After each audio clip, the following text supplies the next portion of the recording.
Hey Twi-hards! Welcome to the ultimate Twilight fan stream, packed with juicy secrets, cast updates, rare deleted scenes, and hilarious moments with your favorite trio. Whether you're Team Edward, Team Jacob, or just here for the vampire drama, get comfy, because we're diving deep into the saga like never before.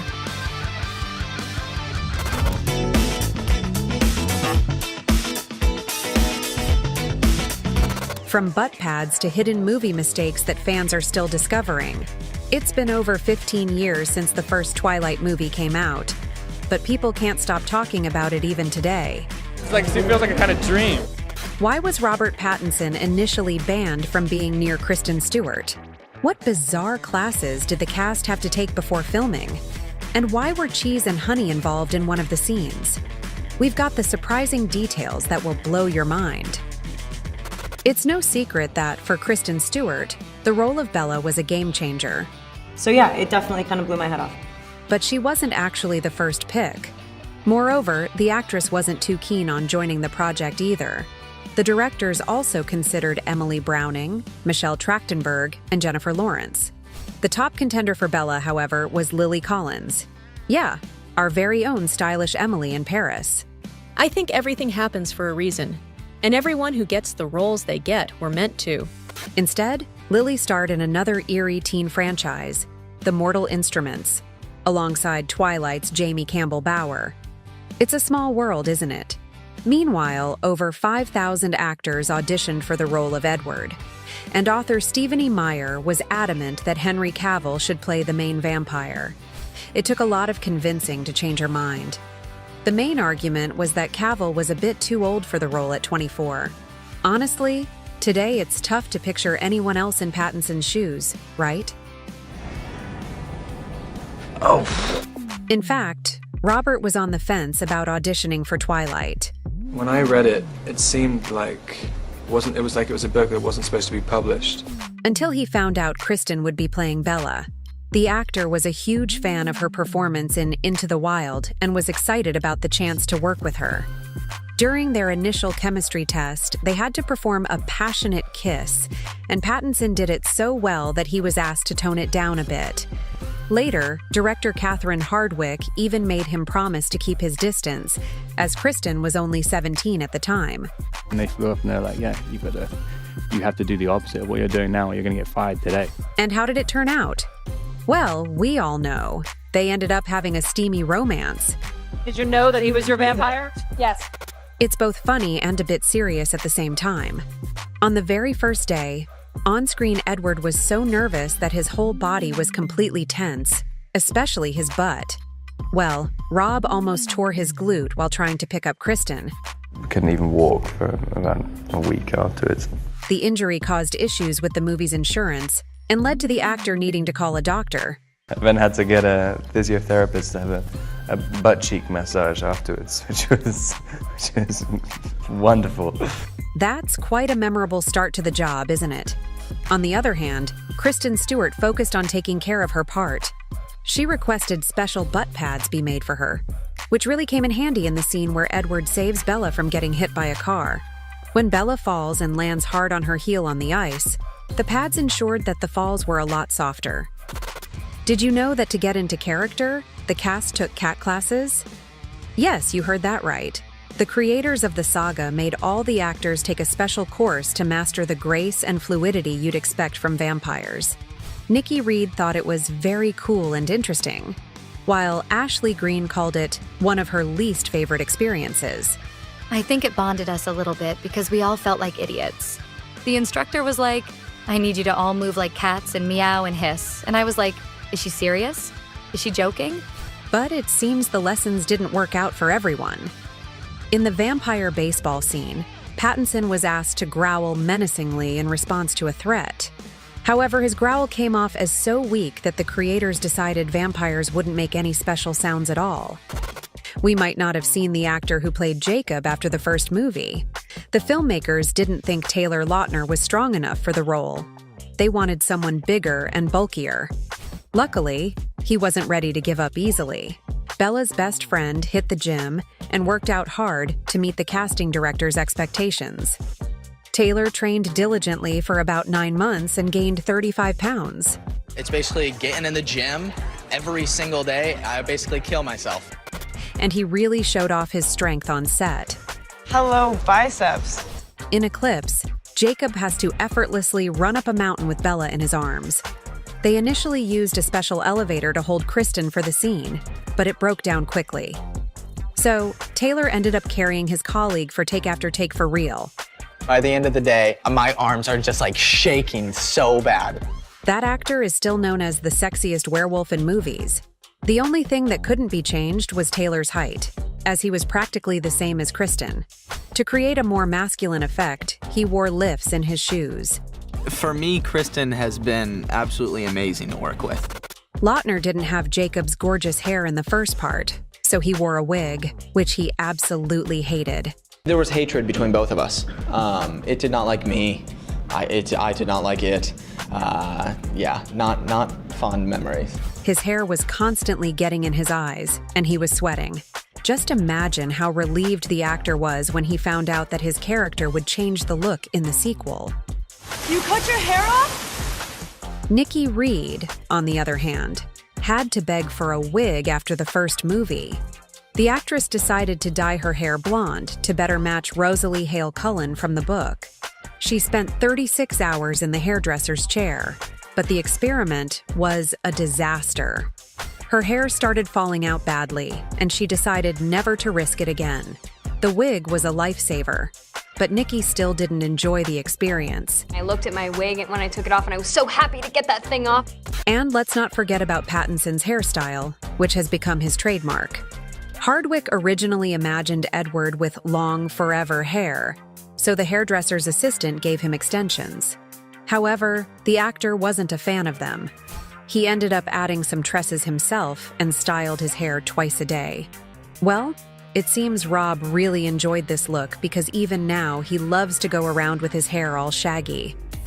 Attentive fans of the saga noticed several inconsistencies in the movie. For example, vampires are known not to eat human food, but in one scene, the Cullens are shown sitting in the school cafeteria with greens, a bun, and water bottles on the table. Later, Emmett is carrying a bag of boiled eggs. For what or whom? There's also a big question when the Cullens cook dinner for Bella. Even though they don't need food, their house has a fully equipped kitchen and dining set. Plus, there's a fireplace, even though vampires don't need to regulate room temperature. Isn't there too much cover-ups to pass for humans? The Twilight team experimented a lot with blood to make it look realistic. They usually used syrup and red dye. But for the baby scene, their creativity went above and beyond, and the blood was made of strawberries and cream cheese. Yummy. Later, Pattinson had a cool idea for the big fight scene in the ballet studio too. When Edward bites James, Rob suggested putting a piece of chicken covered in honey on his neck. Why? To make it look like a vampire's bite on bloodless flesh. So we started off with chicken, and it was just getting everywhere. We were running out of chicken, and eventually after that, we actually replaced the chicken with Swiss cheese. Maybe Pattinson just wanted a tasty snack. Baby Renesmee charmed all the viewers with her appearance. But at first, the Twilight cast was actually a bit scared of her. Instead of a real baby girl with CGI, the creators used a creepy robot doll, which absolutely terrified everyone on set. That's not good. Is one of the most grotesque animatronic babies, ever to not be seen on film. Stewart admitted that the doll frightened her so much, she started calling her on-screen daughter Chuckisme, a nod to the Child's Play villain, Chucky. Noticing that the actors were even forgetting their lines, the directors decided to bring in real babies. Everyone breathed a sigh of relief, especially Robert Pattinson, who had a great rapport with kids. Oh, and here's one more cute fact about Twilight. We might not have seen Michael Sheen in the saga if it weren't for his older daughter. Initially skeptical about playing Aro, the vampire from the Volturi clan, he was convinced to take the role by Lily Moe, a huge Twilight fan. What wouldn't you do for your child? When I read it, I thought, wow, this is going to be interesting to see how people react to this. Thanks to his daughter, he ended up becoming even more famous. And the interest in this movie hasn't faded even after all these years.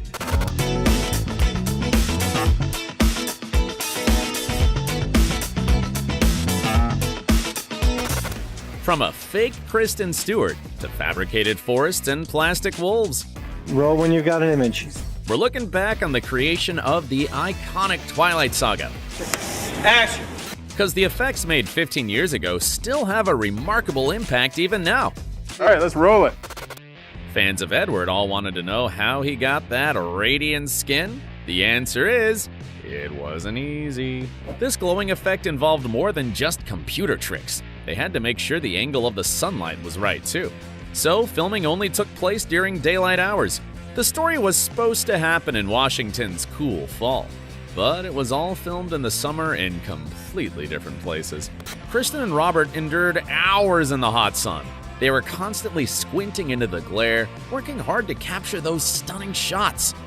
Cut. Cut. Good one, huh? Cut. Fans were not only impressed by the vampire's skin, but also by the outstanding physical shape of all the actors. Yet, not many grasped how hard the cast worked to look so perfect. The cast underwent a specialized physical training regimen. Welcome to our vampire bat cave. This is where all the booty kicking goes down. And Taylor Lautner got the brunt of it. He had to show his strength all the time.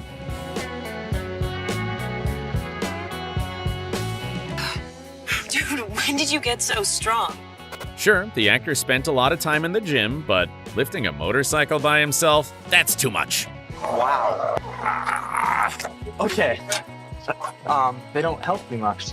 So, the filmmakers came up with a smart solution. They used wires and a crane to help with the lift.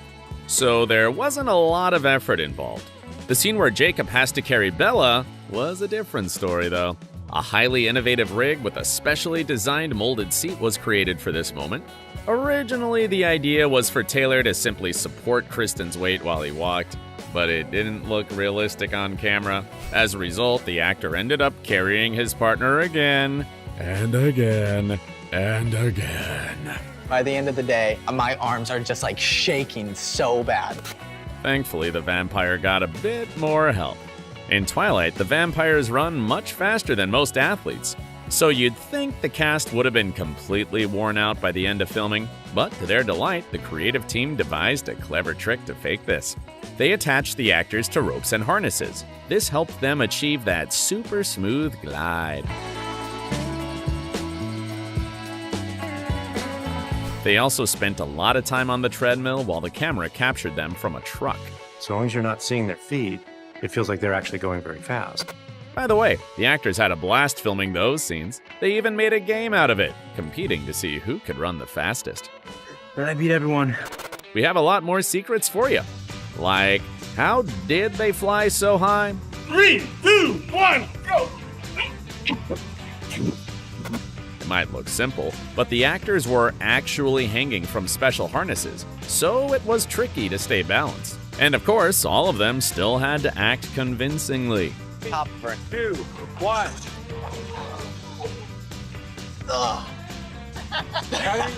Naturally, the most difficult jumps and falls were performed by stunt doubles, but the lead actors also had to engage in a lot of flying using those suspended structures, although Kristen often wanted to do a few unsafe moves herself.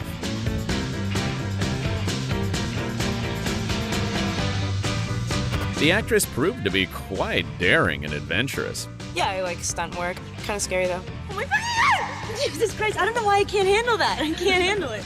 However, there was one stunt she said no to. When Bella jumps off the cliff, the director suggested Kristen put 2 big rocks in her pocket to make her really drown. Kristen was too scared and declined. So Chris Weitz decided to test it himself. Surprisingly, he changed his mind when he realized how risky it was. Instead, they decided not to experiment too much. How was it? Awesome. Yeah? Yeah. Naturally, real wolves were part of the movies. Their name like Ricky, Randy, Tom, Sarah. However, these scenes were shot without any actors. The filmmakers were understandably concerned about the safety of the celebrities. So once they entered the frame, the real wolves were swapped out for plastic models. The team then employed cutting-edge computer technology to digitize the footage. They used big foam figures to show where the wolves should be and moved them around during filming. Picture this. The actors had to stay serious while talking to these stand-ins. I don't believe it. You hope to convey the seriousness of what's going on to the actors when everyone knows that behind the scenes they're wolves on sticks. However, Kristen Stewart disliked those fake wolves so much that she requested an alternative solution. They were very generous actors, those plastic wolves. And whoops, here comes Taylor Lautner again. Hey, say hi to Taylor. What's up, Taylor? How you doing? To make Kristen's job easier, the actor was asked to portray a wolf. This also helped enhance the emotions of the animal's on-screen eyes, which was left in the hands of computer graphics. But to make it all come together, Taylor had to perform in this somewhat ridiculous costume. Soon you're gonna.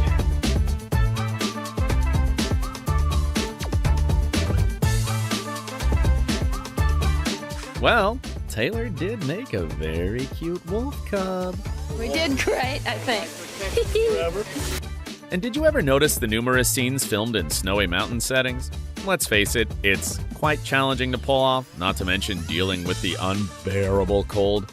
To prevent anyone from falling ill, the designers constructed a forest with mountains right in the studio. There were over 50 people working on this huge structure. Robert and Taylor's emotional scene was also filmed here. If she chooses me, would you try to kill me? That's an intriguing idea. But the most challenging scene was when Bella gave birth. It demanded the actor's utmost dedication, especially Kristen's. She had to literally scream, squirm, and strain for hours. But it was also quite technical.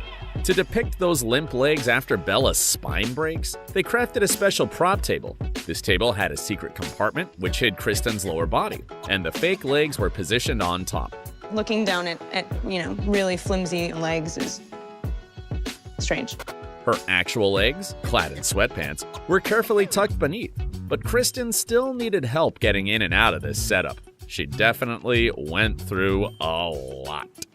But there's another very interesting detail here. In the story, the fetus sucks the life out of Bella and she loses a lot of weight quickly. However, such drastic measures posed a serious risk to the actress. So how did they make Bella look so skeletal? You have to do that through the support of visual effects and prosthetic appliances and special makeup and lighting and camera moves. Every single shot was a special effect. And for maximum believability, they had to bring in a second Bella. We took this striking, emaciated 3D head, we tracked it into the scene, and then we literally took the original photography and we shrank it onto the puppet. Imagine that. A special mannequin was made from a mold of Kristen's face and body. Exactly like the actress.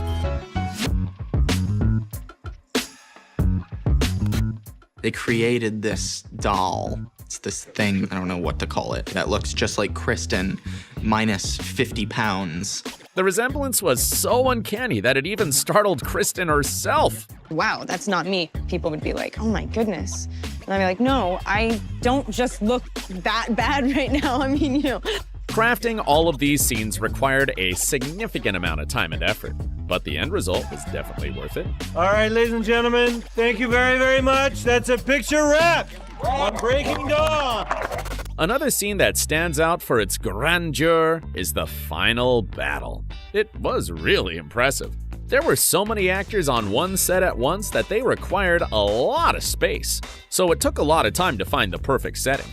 In the end, it was filmed in a rented hangar, which turned into a whole town with carriages, costume rooms, and a canteen.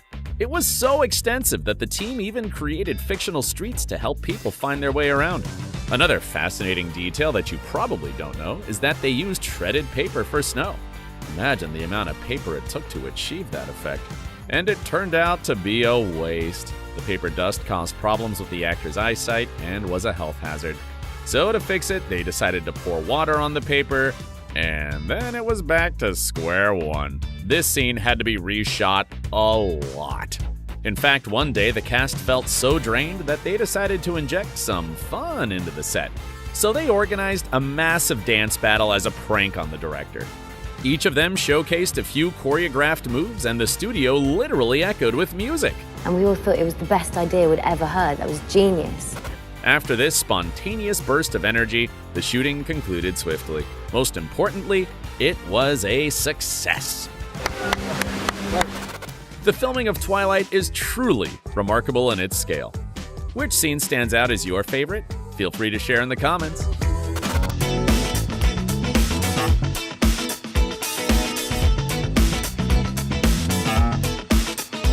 Ever wondered what it really took to be a part of the Twilight franchise? It turns out the cast's experiences were not all sparkly. Could have been better. All because of the strict rules the actors had to follow. From avoiding sunlight to flying on strings, explore them all in this video. Let's dive in. Avoid the sun. To authentically portray their vampire characters, the Twilight actors were expected to maintain a pale complexion. Elizabeth Reeser revealed that there was no explicit contract forbidding sun exposure. However, it was an unspoken understanding among the cast. I remember Nikki Reed was in Greece, frolicking in the ocean, and Wick Godfrey, the producer, saw a picture of it on the internet and gave her a call. "Nikki, I see you in the sun." As a result, the actors had to use high SPF protection even between filming the movies. You were saying it's kind of in your best interest to stay out of the sun, otherwise you spend more time in the makeup chair, you know. So. But one can tell a vampire from a human not only by their flawless skin. So there was another rule, much stricter than the first. No natural eye color. According to Twilight lore, vampires have unique eye colors, influenced by their diet. Those who feed on human blood have red eyes. The Cullen family members have mesmerizing amber-colored eyes, symbolizing that they only kill animals. To achieve that supernatural look, the majority of the cast had to wear custom-painted contact lenses, and that drove the actors crazy, as they were very uncomfortable and irritating for the eyes.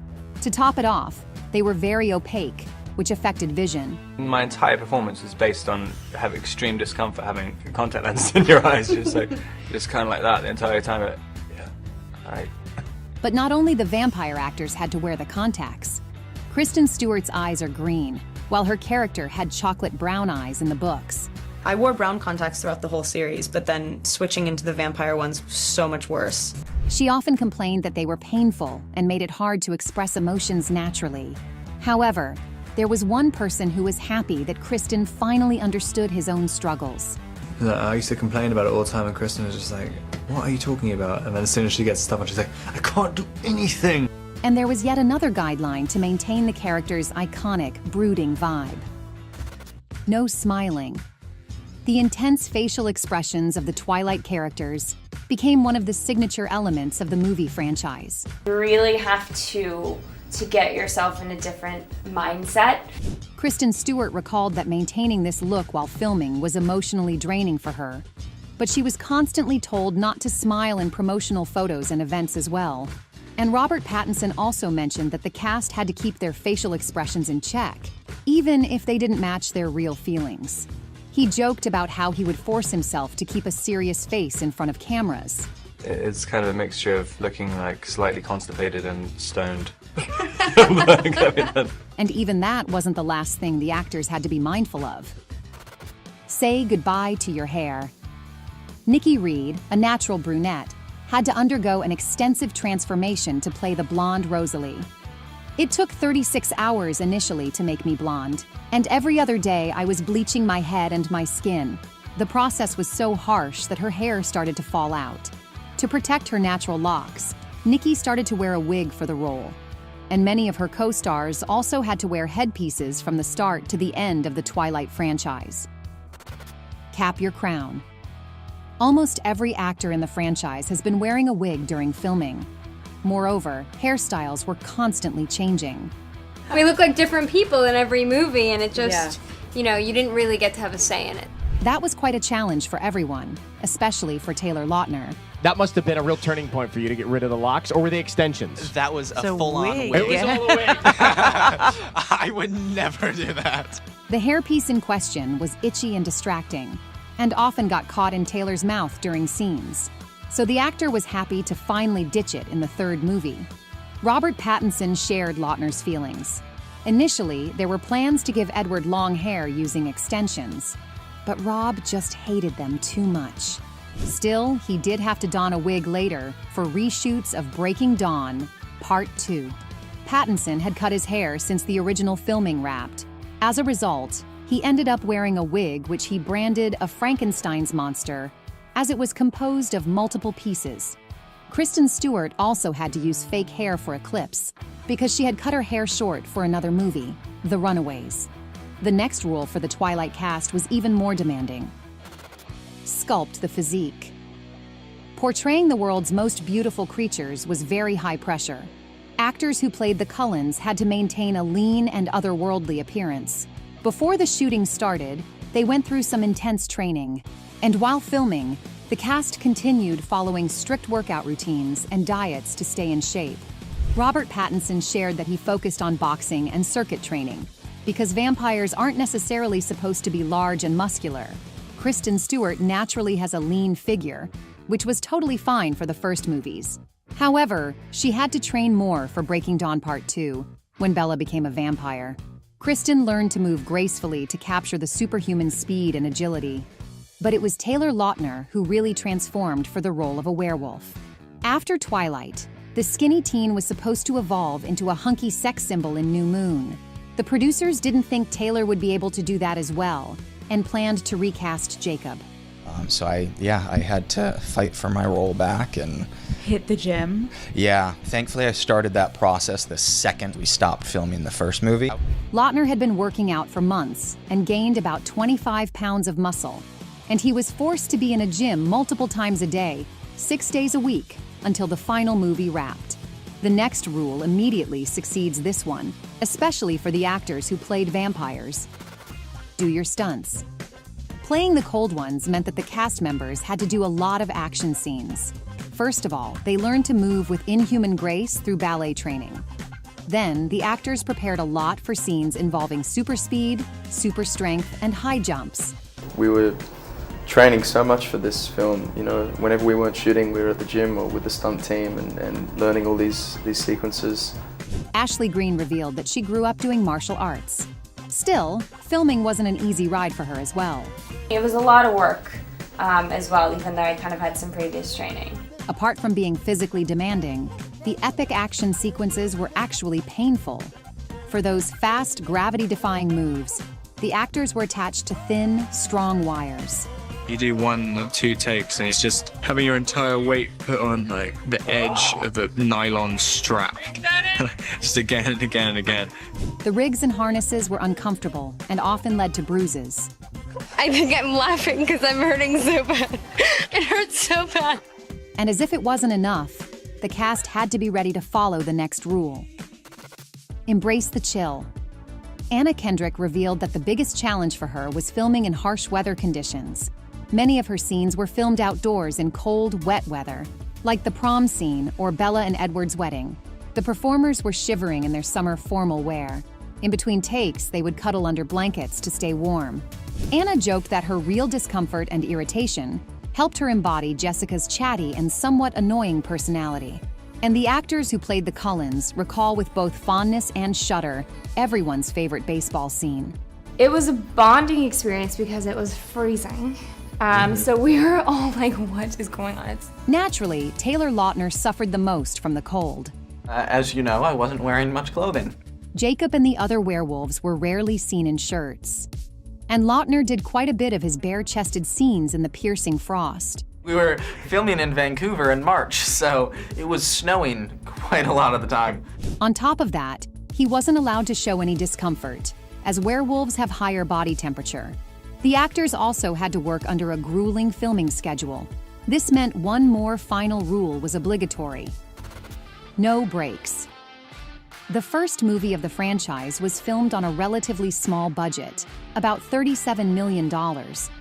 They didn't have time or money for grand reshoots or delays, so the cast and crew had to move fast to hit deadlines, work long hours, and film at night. And we were shooting forever. The budget was so limited that they couldn't afford to use a lot of digital visual effects. There was only one scene where Edward shows Bella how he sparkles in the sunlight because CGI was too expensive. Director Catherine Hardwicke shared, "We were filming in the winter because that's when you have the most overcast. We didn't want them to be sparkling all the time. On the other hand, they couldn't film when it was snowing or raining, as it would spoil the hair and makeup.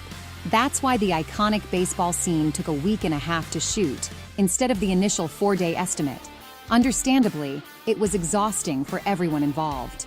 But all those efforts paid off, as proven by millions of fans all over the world. What's your take on the rules that shaped the Twilight franchise? Share with us in the comments. And thanks for staying with OSSA Movies.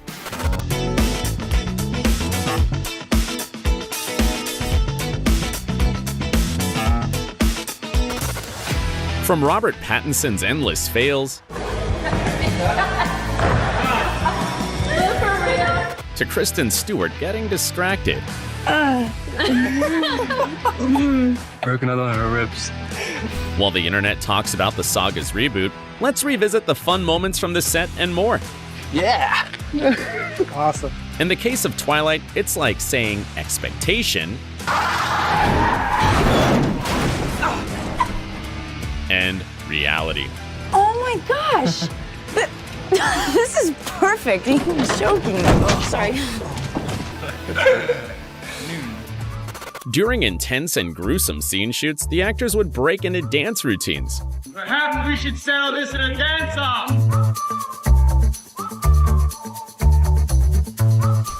Whenever they needed to concentrate, something would always go awry.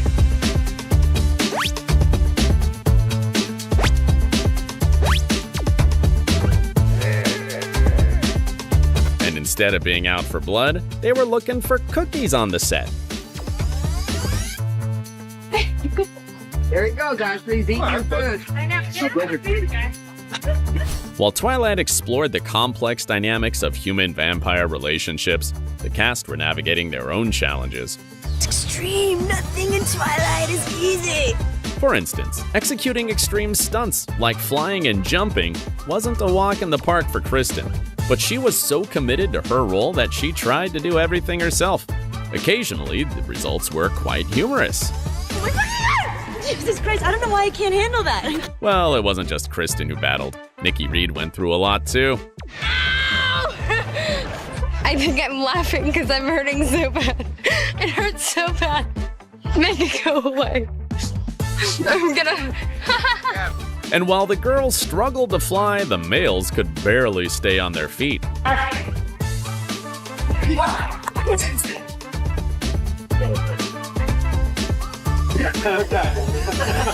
The head vampire in particular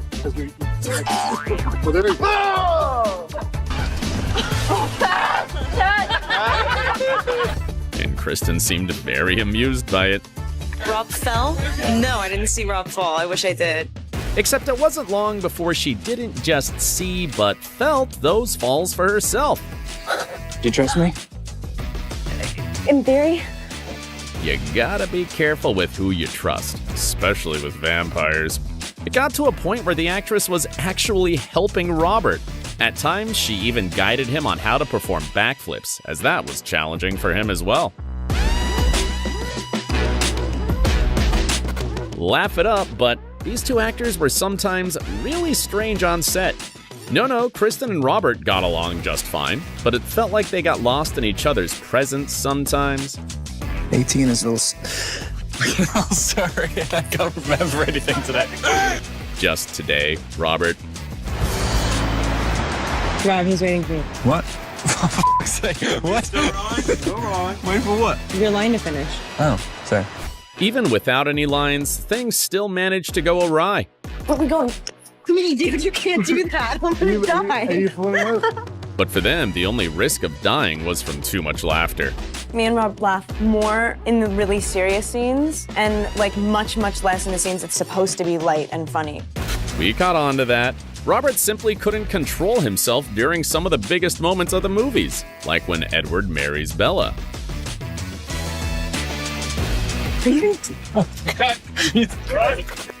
Or when he rescues his beloved during childbirth.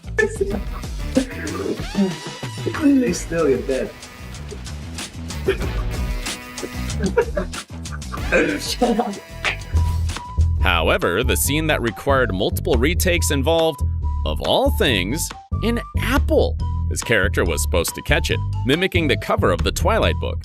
No matter how hard Rob tried, the fruit just wouldn't cooperate. One more time, sir, one more time. Edible art. This is really hard to do. Okay. Edible art. Edible. Dude. Jeez. 13 takes in a row later, and the task was finally done. And cut. Perfect. Great. But it wasn't just the actors who caused the retakes. Mother Nature had her own plans, disrupting a perfect scene with unpredictable weather. It's freezing cold. It's raining. Yeah. It's going cold. Really cold. Many problems. What are you doing down there? Standing in the mud. Standing in the mud. At times, the rain was so heavy that Kristen simply couldn't deliver her lines. Wait, whatever it is, I can help.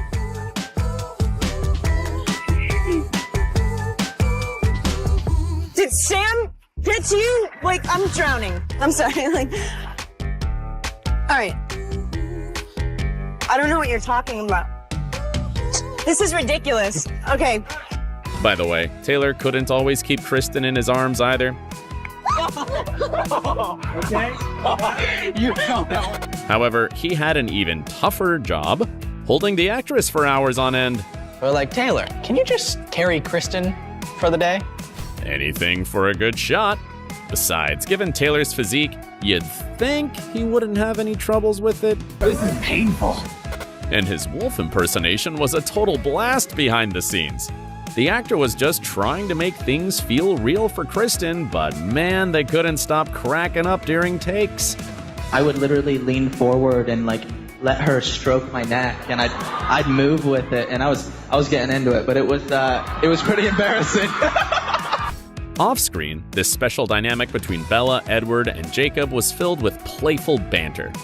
I was already a man, but these two are just children. And I've watched them grow, and it makes my heart sing. The heart sings, and the soul clearly wanted to have fun. Sorry, no, you This golden trio often shared laughs, ensuring a light-hearted atmosphere for everyone around. Oh no, I love everything about this. I'm sorry. Okay.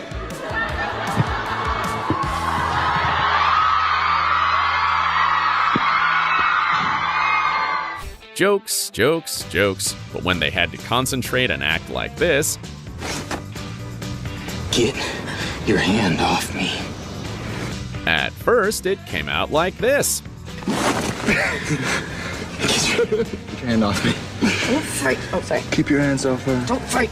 And sometimes their antics pushed the boundaries, like when Robert decided to plant a kiss on Taylor during a live appearance. Go get him.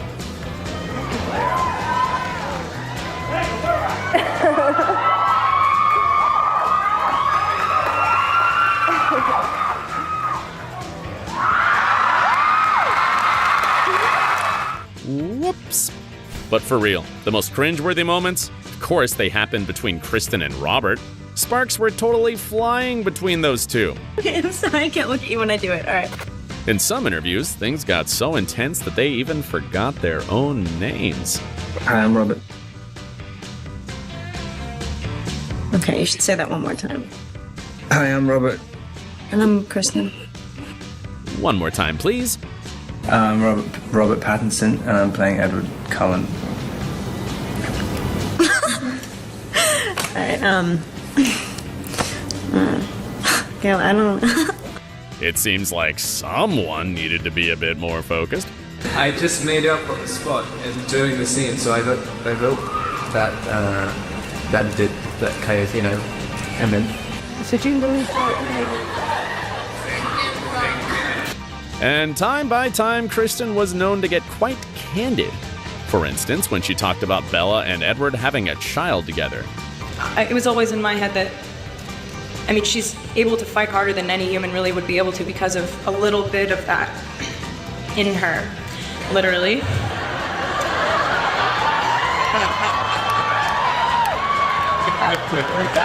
Now I'm like really embarrassed. Is it just us, or does Robert seem a little bit uncomfortable? You know, we're supposed to have mind-boggling, otherworldly in Breaking Dawn 1. And so, and like, we really, this is weird. Weird and lovely at the same time. In any case, for the actors themselves, this vampire story was evidently not frightening. Of course, we're eagerly awaiting the TV show. But will our beloved actors return? And who gets your vote for the funniest? Let us know in the comments below.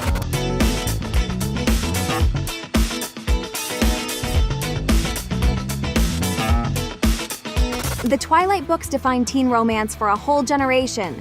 So the lion fell in love with the lamb. The movies, total hit. But as always, Hollywood skipped a few juicy pages. So whether you're a full-on Twi-hard or just here for the vampire drama, we're sinking our teeth into the biggest book-to-movie changes. Let's go. The Twilight film made Edward's vampire reveal super dramatic. Say it out loud.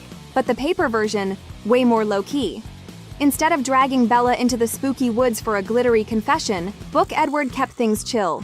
After saving her in Port Angeles, they just talked in the car. No sparkle show, no death glares. This is the skin of the killer, Bella. Miss Swan mentioned what she'd heard from Jacob, tossed around her vampire theory, and Edward basically confirmed it. Plus, they'd already spent more time together, with Bella slowly connecting the dots. It felt more like two teens bonding over secrets, not one of them threatening to eat the other. Maybe a future reboot will stick to the book version? Bella and Edward's love story technically begins in biology class. I'm sorry I didn't get a chance to introduce myself last week. I'm Edward Cullen. But the book gives us way more than awkward lab partners. There's an entire chapter where students test their blood types. Edward skips it, for obvious vampire reasons. Bella, on the other hand, faints at the sight of blood. Mike tries to play hero and walk her to the nurse, but Edward swoops in later like a sparkly knight. Cullen jokes about it, helps her ditch Jim, and their chemistry really starts to bubble. Too bad the movie left it out. It showed Edward's caring side, made Bella more relatable, and gave us some real teen awkwardness. One of the biggest misses in the movies? Alice's backstory. She's not just important, she's indispensable. Bella will be one of us. I've seen it. But her tragic past in the books is seriously gripping. Born in 1901 in Mississippi, Alice had visions of the future since she was a kid. After her mom was murdered and her dad turned violent, she ran away. However, Alice was thrown into a mental asylum because of her crazy premonitions. While locked up there, she started seeing James, you know, the creepy tracker vampire. The guy was hunting her. But thankfully, a vampire friend turned to Alice to save her life. Honestly, this whole story could be its own Twilight spin-off. It gives Alice so much depth, especially since she's all sparkles and smiles in the movies. It's time, it's time, it's time. Too bad the films left all that in the shadows. In the movies, Bella doesn't exactly come across as a girl with a packed schedule. We mostly see her caught between Edward, Jacob, and emotional breakdowns in the woods. But in the books, Bella had a life. She worked part-time at Mike Newton's family sporting goods store, juggling customer service with vampire stress like a champ. Also in the movies, we see Bella and Charlie bonding over berry cobbler at the local diner. I ordered you the Spanish salad. I hope that's okay. But in the books, that diner doesn't even exist. She was the one making dinner every night, which gave us some wholesome father-daughter moments. These little things made Book Bella more grounded and independent. Less damsel in distress, more teen just trying to survive high school, heartbreak, and the undead. Esme might be the most underrated Cullen of them all. She's the heart of the family, supportive, kind, and a total interior design enthusiast. I'd like to thank Renee and Charlie for bringing such a wonderful person into the world and into our lives. We will cherish and protect her forever.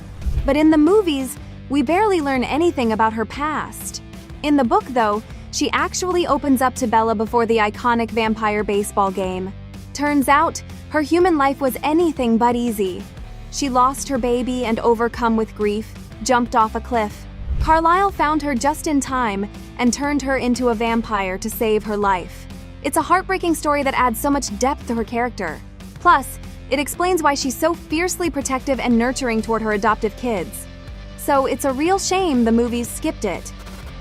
One of the biggest complaints about Twilight is that Bella looks like she's ready to drop everything for Edward: school, friends, and even her pulse. And the movies only made that vibe stronger. But the books tell a different story. In Eclipse, she gets accepted into the University of Alaska, a perfect choice for vampires who want to avoid the sun and tuition fees. Edward, surprisingly supportive. He even encourages her to apply to Dartmouth, where he got in. Her college plans come up again in Breaking Dawn, where she wants to go for a year after marriage. However, a surprise pregnancy and vampire transformation throw a serious plot twist. But the point is, she had plans. The movies unfortunately skipped all of this. So instead of a girl juggling life and love, we got a girl obsessed with love and nothing else. In the films, Jacob's whole personality is basically werewolf shirtless loves Bella. Where the hell have you been, Luca? But in the books, he's got a real backstory, complete with family drama and actual siblings. Jacob is the youngest of Billy and Sarah Black's 3 kids, with twin older sisters, Rachel and Rebecca. After their mom died in a car accident when Jacob was just 9, the girls stepped up to help raise him. Eventually, life called them elsewhere. Rebecca moved to Hawaii after marrying a guy named Solomon Finau, while Rachel went off to Washington State University. Their absence brought Billy and Jacob even closer, basically turning them into each other's support system. It would have been nice if the movies gave us that Jacob, instead of just a guy who growls a lot. Throughout the films, we keep hearing that same soft piano tune by Carter Burwell. But no one ever actually says it's Bella's lullaby. In the books, Edward writes the melody for her and hums it multiple times. It's intimate, personal, and actually shows his side of the love story. The movies? They totally skipped that emotional beat. There's just that one scene where Edward plays the piano, and Miss Swan watches him like he's the only guy on Earth, which left Bella looking like a hopeless, obsessed fan, and Edward like he didn't really care. Book fans know from the jump that Alice and Bella's friendship was the real deal. That seer vampire was low-key rooting for Miss Swan from the start, making sure she got the warmest welcome into the Cullen family. She even had visions of their tight bond way before Bella and Edward ever got together. Bella and I are gonna be great friends. Plus, Alice literally saved her twice from the Volturi, including an epic trek all the way to South America to protect Bella's family. But they weren't just life or death buddies, they had their fun too. Shopping sprees, sleepovers, and wedding planning marathons. Then came the movies and totally watered it down. Alice refuses to stay over at Bella's place just because of Jacob. Sure, werewolves and vampires are supposed to be mortal enemies, but in the books, Alice was chill with sleepovers, showing off her big heart and real compassion. When Bella finally chooses Edward over Jacob, her reaction is worlds apart between the books and the movies. You know I love you. You know how much I wish it was enough. In the films, Bella keeps her conversation with Jacob to herself, leaving Edward clueless. But in the books, she turns to her vampire boyfriend for comfort. Bella's heart is torn, and rejecting Jacob breaks her. And Edward takes it seriously. He holds her, soothes her, and actually gets it. That raw, emotional moment was totally missed in the movies. If you judge the whole series just by the first movie, Twilight sounds like some mysterious artsy word with zero explanation. Spoiler alert, it actually means something important. Twilight, because Cullen was living in eternal night until Miss Swan showed up. She brought the light into his endless shadow. New moon? That's the darkest phase of the lunar cycle. That fits both Edward and Bella's mindsets perfectly. Hopeless, lonely, and depressed. Plus, it's the first lunar phase, which fits Jacob too. He's new to the supernatural world, starting his werewolf journey. Eclipse? That's the moment Jacob's shadow gets totally eclipsed by Edward's return. The love triangle's big turning point where Bella makes her choice. And then, Breaking Dawn, the light finally breaking through after 3 novels worth of darkness, symbolizing fresh starts. So, yeah, the titles are way more than just pretty words. Which moment from the books do you wish made it into the movies? Drop your pick in the comments below. And hey, thanks for watching!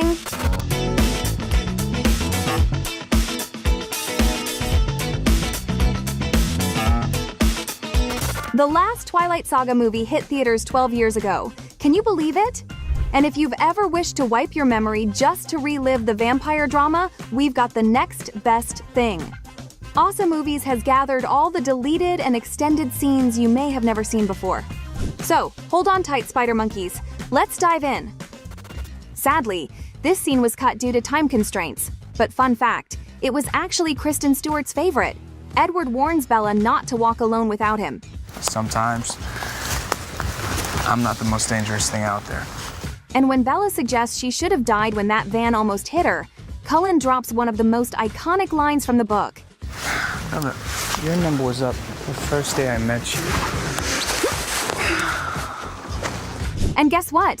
Fans weren't the only ones freaking out over this moment. And it has some of my favorite lines from the book, and I wish we could have snuck it into the movie.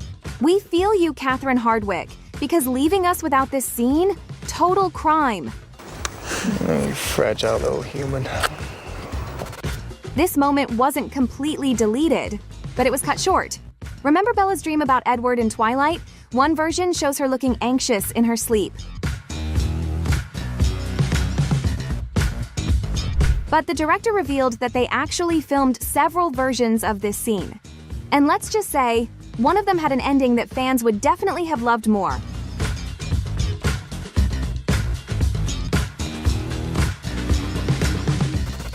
We all know not every Cullen was exactly cheering for Edward's Bella obsession at first. Well, this deleted scene gives us yet another moment where the family weighs in, warning him one more time not to make a mistake. Edward, she's not one of us. Ah, the iconic meadow scene. We all know and love it. But did you know there was one moment that didn't make the final cut? It's the one where Edward opens up about his feelings for Bella. If I ever hurt you, I couldn't live with myself. You don't know how it's tortured me. But wait, it's not just the vampire pouring his heart out. Ms. Swan gets a moment too. I'd rather die than to stay away from you. Now, wouldn't that have made things extra dramatic? The books gave us a deeper look into the Cullen family's relationships. But sadly, the movies didn't explore their love stories enough, especially the secondary couples. Remember Bella's first visit to the vampire house? In this deleted moment, we see Carlisle and Esme discussing something important: Edward's happiness. She's brought him to life. But when the head of the family expresses his worries about how things could end, Esme reassures him with the sweetest line. Carlisle, Bella is what he wants. It will work out somehow. You're a hopeless romantic. The films keep a lot of things hidden, and one of those is the relationship between our favorite villains from the first movie, Victoria and James. We never really got to see how deep their connection was, or why Victoria goes to such crazy lengths to avenge James's death in the sequels. But, lucky for us, this deleted scene gives us a peek into just how intense their love really was. I do love it when men chase me. Ah, Bella's birthday in New Moon, a night so unforgettable that Edward decided to leave her right after. But did you know there was a deleted moment where we actually got to see her birthday cake? Yep, the creators gave us a glimpse of it in an extended scene. You guys don't even eat. Can't argue with that. Imagine spending hours making a cake just for a room full of vampires who survive on liquid diets. Jasper's little oops moment at the party was the final straw for Edward. As he drove Bella home, the guilt was eating him alive. In this deleted scene, she tries to calm him down, brushing off the drama. But Cullen, he's not letting this go. Normal people get paper cuts. This moment really shows how broken he was, and it even foreshadows that he'll leave. If I were a normal boyfriend, I wouldn't have to fight the urge to kill you. Stop. Do you think keeping this scene would have made Edward's decision to leave more understandable? Bella was devastated after he was gone. Months of barely eating, barely sleeping, and looking like she just walked out of a horror movie. But what the films didn't really show us, the actual nightmares haunt her. In this deleted scene, Bella sees Edward in her room. But there's a cruel twist. That's not my name. I mean is nothing. And you're nothing. No wonder she wakes up screaming with Charlie rushing in to comfort her. And that's when we get this heartbreaking moment. It would have added so much depth to Bella and Charlie's relationship. When your mother left, took you with her. That was not a good time for me. Thought about doing all kinds of crazy things just to ease the pain. As if getting dumped wasn't bad enough, Ms. Swan also had to deal with a lot during New Moon, including a werewolf going through puberty and a fiery-haired vampire out for blood. Victoria didn't get much screen time in this movie, but this deleted scene would have added her perspective. We see her driving with two unfortunate souls, reminiscing about her time with James. See, we play hide and seek sometimes. No one can hide like me, but no one can seek like James.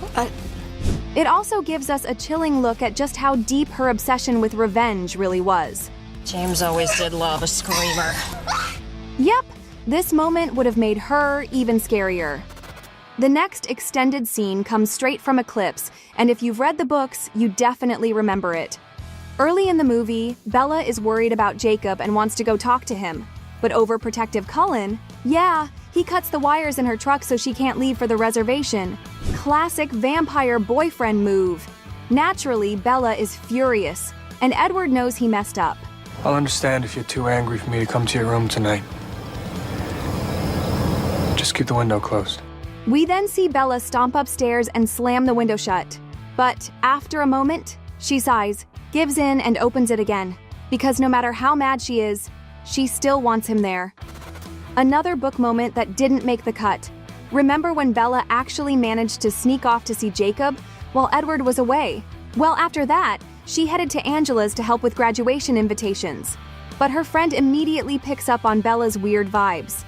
Well, one, Edward's always with you, and two, you keep looking out that window like you're hoping he'll show up and serenade you or something. This scene really highlights Bella's naivete. She doesn't quite grasp that all the tension between Edward and Jacob isn't just about ancient vampire-werewolf beef. It's straight-up jealousy. I've seen the way Jacob looks at you. Edward's seen it too. He's only human. He's gonna act like any other guy. And from Angela's very normal human perspective, no big deal. Bella, they're big boys. They make their own choices. Seriously, don't worry about it. It'll work itself out. Since we barely got any Bella and her human friends moments, even director David Slade regretted leaving this one out. I really wanted to find a place for this scene in the film because it was such a great human element. Slade was so sure this scene would make it into the final cut that he only shot one take. I felt really confident this was going to stay in because it was such a great moment between Charlie and Bella. We see father and daughter walking to the car after graduation, sharing a rare, heartfelt moment. Oh, I'm proud of you, Bells. Can't wait to see what you're gonna do next. And the proud dad vibes don't stop there. You're my biggest accomplishment. And what makes this scene even more emotional? We know that Bella is planning to leave everything behind, including him, to become a vampire. That's not true. Yes, it is. Well, you'll see one day when you have kids. Too bad Charlie had no idea that grandkids weren't exactly part of Bella's future plans. This conversation gave us essential insight into Rosalie's motives. Why was she so against Bella becoming a vampire? In this extended version, we finally see what she truly longed for. But mostly I wanted a baby. He never cries. So much. This would have made her actions in Breaking Dawn even clearer. Why she was so fiercely protective of Bella and her pregnancy. It wasn't just about her choice, it was about the one thing Rosalie never got to have. Let's be real, Team Edward fans probably still haven't recovered from the moment Bella kissed Jacob. But in the end, the vampire wasn't even mad. Why? Because he understood that she loved Jacob too. What we didn't get to see was the full continuation of this scene, where Edward actually explains his feelings. When I left you bleeding. And Jacob stitched you up. Just left this mark on both of you. And that's my fault. And if you thought Cullen was done emotionally wrecking us, think again. He even proves he's willing to tolerate Jacob for Bella's sake. I just want you to be happy. No matter how. Seriously, how did they cut this? Can we sue for emotional damage? Luckily, there weren't many deleted scenes in Breaking Dawn, probably because the book was split into 2 films. But still, a few moments had to be left on the cutting room floor. One of those? Rosalie's legendary joke at Jacob's expense. In the books, they have serious beef. So when Esme asked Rosalie to bring Jacob something to eat from the kitchen, the blonde vampire had her own unique way of handling it. You'd tell me if she poisoned it, right? Spoiler alert, she didn't poison it, but she did serve it in a dog bowl. Enjoy, mongrel. However, Jacob got his sweet revenge by throwing the bowl at her. You got food in my hair. In Breaking Dawn, Alice was always happy when Jacob showed up. Why? Because his werewolf aura actually muffled her visions of Bella, giving her a bit of peace. See, when I'm close to you, it's like being able to shut my eyes. Everything goes away. But she couldn't resist throwing in a little joke about Jacob's distinctive scent. Except for the wet dog smell. And if you've ever wondered how Edward reacted to Jacob imprinting on his daughter, we can confirm. He was not thrilled. In fact, his response was pretty intense.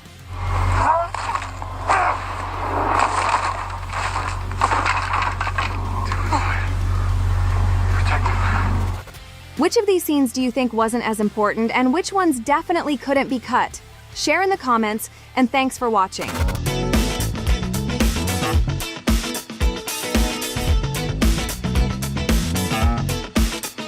Twilight is still one of the most iconic franchises ever. The movies turned the cast into overnight superstars, but what are they up to these days? Find out. What surprising skill Robert Pattinson has as a dad? It's just very joyful. Is Taylor Lautner really returning to his werewolf roots? And which actor left Hollywood behind? Let's dive in. Kristen Stewart as Bella Swan. Just like in Twilight, the 35-year-old found her real-life soulmate too. The actress tied the knot with her longtime partner, Dylan Meyer, this April. And the 37-year-old screenwriter marked the moment with a super sweet post from their intimate ceremony. I do. I really, really, really, really, really do. So, big congrats to the newlyweds. And no, Kristen didn't vanish after the saga ended. She has been extremely busy with numerous projects. Her latest roles include films like Love Me, Sacramento, and Love Lies Bleeding. But wait, there's more. Stewart recently made her directorial debut with The Chronology of Water, which premiered at the Cannes Film Festival. The film is a raw adaptation of the American swimmer Lydia Yuknovich's visceral memoir of surviving abuse as a child. Because being a woman is a really violent experience, even if you don't have the sort of extreme experience that we depict in the film or that Lydia endured and came out of beautifically. And directing? Turns out it's her happy place. I love it. Everyone can have their own relationship with it, but I watch this thing like it's the most like, I feel like I'm watching my kid in kindergarten. I'm like, let her go! Before we dive into more Twilight tea, make sure you're subscribed to OSSA Movies for all the latest on your favorite stars and stories. Now, let's talk about Bella's best friend, Taylor Lautner as Jacob Black. Recently, the actor rewatched all the Twilight films, and surprise, he actually had a blast. It didn't feel like I was watching myself. Like I just was able to remove myself from the movies and just like as a fan watch them. And now, Lautner's going full circle. The 33-year-old is returning to his roots in a brand new series, Taylor Lautner Werewolf Hunter. Just when I thought I was out, they pull me back in. This time, he plays himself, helping a secret society of werewolf trackers. Between saving the world, reviving his career, and falling in love, he faces the ultimate question. What happens when your biggest role becomes your greatest enemy? Lautner also will appear in the upcoming comedy, The Token Groomsman. And outside of acting, he's doing something truly meaningful. Together with his wife, he co-hosts a mental health podcast called The Squeeze, born from their own struggles. It was really awesome to have each other going through that journey. This was, right around COVID time, kind of like the journey for many of us. Yeah. Now, they're using their platform to help others open up. we feel called to do this podcast and just have vulnerable conversations with ourselves, our guests. The actor and a nurse Tay tied the knot in 2022. The pair live in California and have 2 dogs, Remy and Lily. And what about his on-screen love interest? Mackenzie Foy as Renesmee Cullen. The actress was just 11 when she first stepped into the Twilight world. Now, she's 24, all grown up and shining bright. Since her days as Little Renesmee, Foy has landed roles in big movies like Interstellar and The Nutcracker and the Four Realms. In 2020, she also starred in Disney's Black Beauty, and on that set, she fell in love with horses. Now, Mackenzie's living that equestrian dream, and trust us, she's no amateur, she's a full-on horse pro.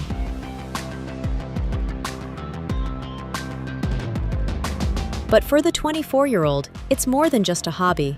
She's deeply involved with the Wild Beauty Foundation, helping wild horses get the care and rehab they deserve. Her love life, well, she keeps it under wraps. Even her social media is packed with horses and a surprising side of Taekwondo.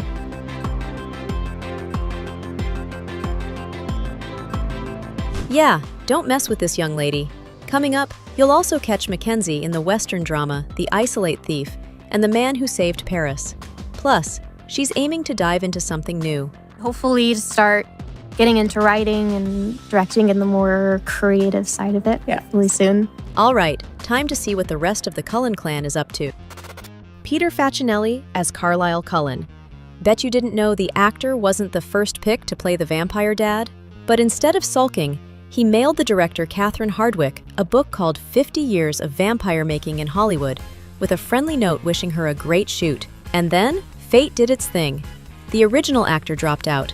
And so the producers were like, well, all right, he can't do it. He's either like his deal fell through or, I don't know, maybe got another job or something. And I said, who do you want to go to next? And she was like, well, I don't know. What about Peter Facinelli?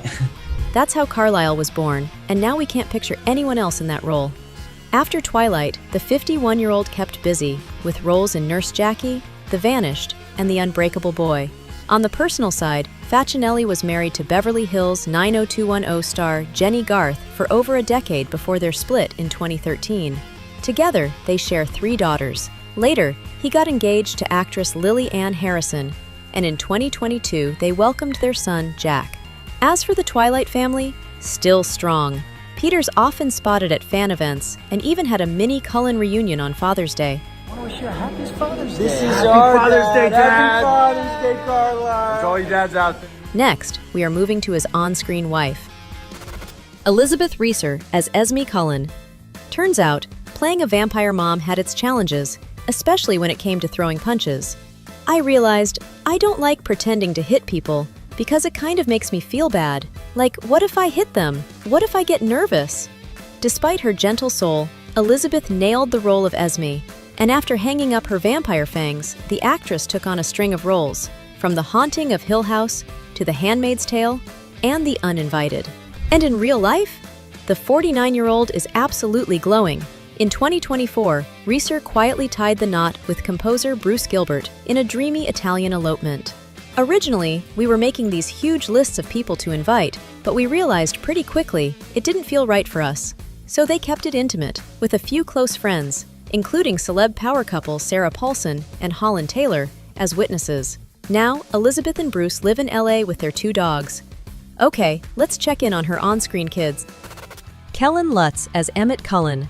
Since sinking his teeth into the role of Edward's brawny brother, the actor has been all about action. He's popped up in The Expendables 3, FBI Most Wanted, and Do Justice, proving Emmett's muscles weren't just movie magic.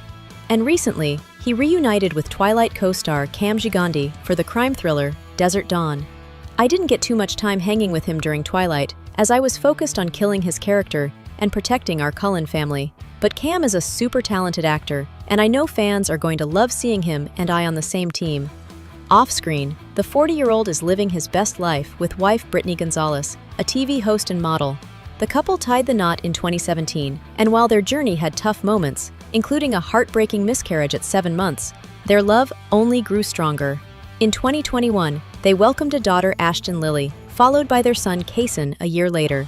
Now, the Lutz clan is thriving and even documenting their life on their YouTube channel. You look good. Come here. I love you. Speaking of love, let's check in on his on-screen wife.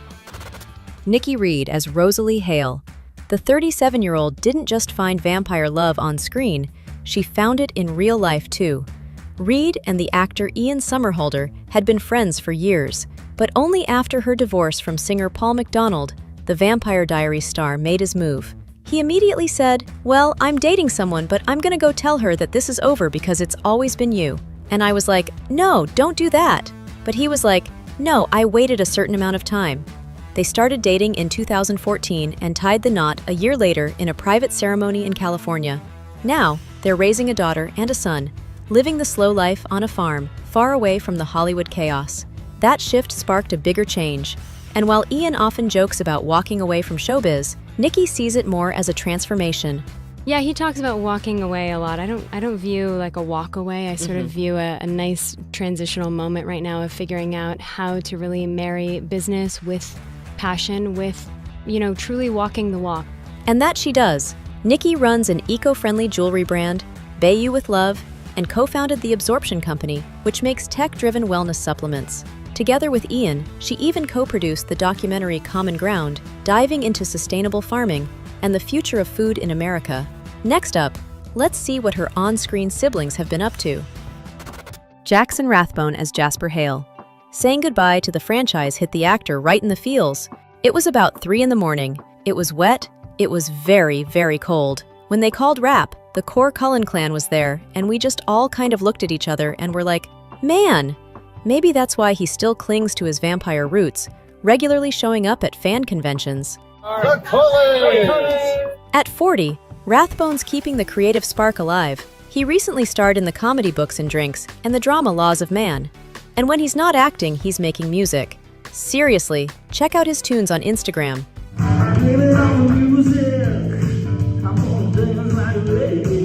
Plus, he's a self-proclaimed burger nerd, always on the hunt for the perfect bite in every city he visits. On the personal front, life's just as full. Jackson's been happily married to Sheila Hafsadi for over a decade, and the couple is raising 3 adorable kids.